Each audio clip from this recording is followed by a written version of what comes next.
Good morning, class. It's nice to see you, all of you out there, back and ready to jump back into learning how to speak. I hope you had a great vacation. And the one thing I want to tell you all to begin with is that I am almost finished grading the speeches. So within a couple of days, you'll have your grades and your comments on your speeches. I am so pleased to tell you that this really was a fine group of speeches. Some of you went ahead and actually put in just about everything that you possibly could put into a speech that was correct. Starting with a thesis statement, you had attention getters and those sorts of things, and I'm really proud of you because I know we're working under some difficult situations. And it really is easier to speak in front of a group of real people than it is to speak into a camera like I'm doing right now. I would really much rather be speaking to you using my hands that I tend to use quite a bit. I have a recommendation for you if you haven't seen Justin what's his name? Tillman, something like that. He has a show called Magic for Humans. I highly recommend it. I saw a lot of it over the vacation. It's wonderful. But right now, first we're going to get into something called audience responsibilities. You're going to hear a lot about what the speaker is supposed to do and what the audience expects of the speaker, but little do you hear about the responsibilities of the audience. Yes, you have responsibilities too.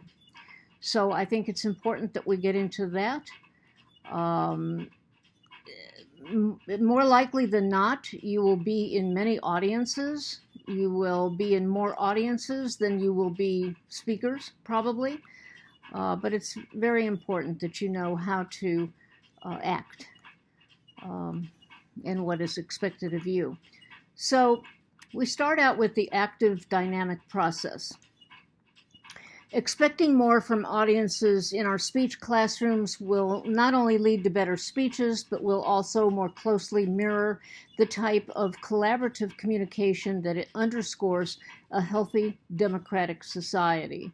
In a democratic society, we expect that everyone has a right to speak and everyone has a right to listen. More often than not, people are not great at listening, and we need to really concentrate on that. We need to concentrate on giving the speaker 100% of our attention during the entire speech. And along with that are some other things. But I think you'll realize that when someone allows you to speak, then you can more easily turn around and allow them to speak. And when that person is speaking, you are not to be thinking to yourself, what's my answer going to be to this? No, you need to be listening intently to what that person is saying. Do not start responding until you have comprehended it. And perhaps if there's something you didn't comprehend, ask the speaker to repeat it. Not in a speech situation, but communication with one or two other people. We go about our ways and we're so fast with everything, we don't really take the time to comprehend what we've just heard. Hearing and listening are two entirely different things. You need to hear, of course, but you need to listen as well. With an active audience, public speaking moves from monologue, me talking alone with nobody else communicating with me, to dialogue. And as Pericles once observed, discussion is, quote, an indispensable preliminary to any wise action at all. Discussion. That means I need to explain to you what I heard you say. I need to make sure that when I walk away from our discussion, I understand your message the way you intended your message to be. That is so important to speaking. Ignoring audience responsibilities results in unleashing apathy. If you're not listening, you're apathetic. You don't care, or you certainly give the impression that you don't care. Apathy that makes speech improvement more difficult. If we continue to be apathetic, now I know this is a totally different situation. You are not speaking to a group of people in real time. They are not responding to you in real time. So there's some things we won't be able to practice. But practice this in your dialogues with friends on the telephone. Don't interrupt the other person until that person is finished speaking. Don't interject. Don't say your piece until the other person has said his or her piece. Apathy dampens student excitement toward future speaking opportunities. When you evaluate your classmates' speeches, I want you to really concentrate on them for those 2 to 5 minutes. I'm sorry, I have the hiccups. 2 to 5 minutes that they're speaking, or 2 to 7 minutes. It's not a long time. You really can concentrate that long. Okay?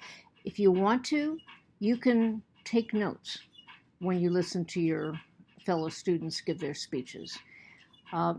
Apathy discourages participation in continuing dialogue. People get disgusted if they feel that you're just not interested in them.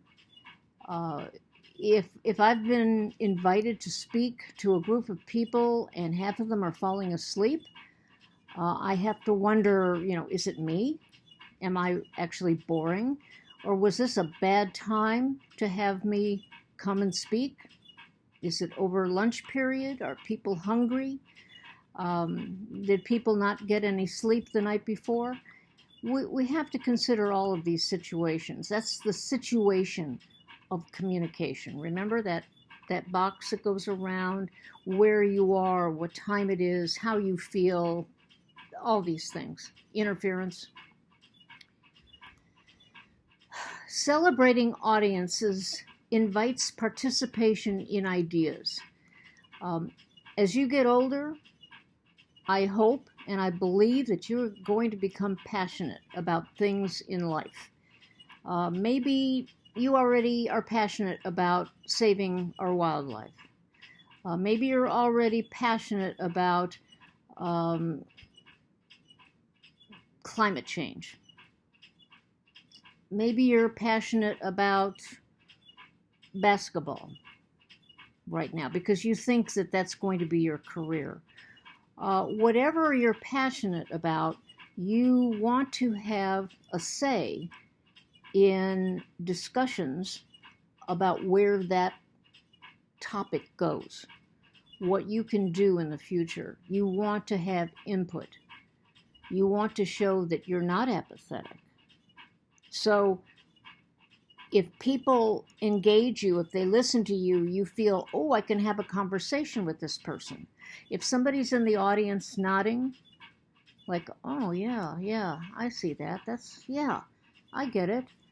Oh, I may go up to that person after I give the speech and engage that person in dialogue. I saw you nodding your head. Was there anything in particular in my speech that interested you or got you excited about becoming involved in something? That sort of thing. Aristotle, a thinker from many years ago, wrote a book called The Rhetoric. It was not one small book.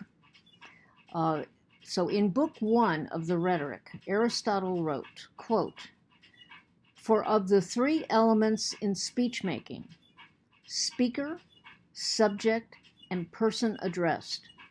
So we've got the speaker, the topic, and the audience. It is the last one, the hearer, that determines the speech's end and object.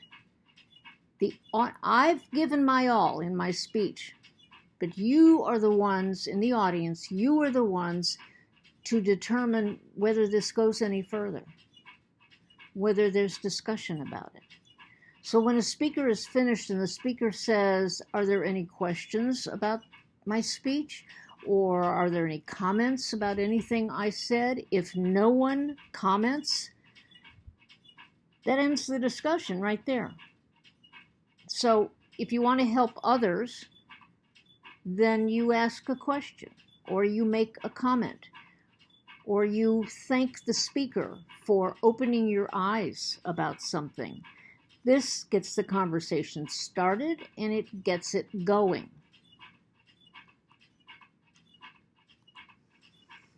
Audience feedback. How and whether an audience responds with external feedback matters.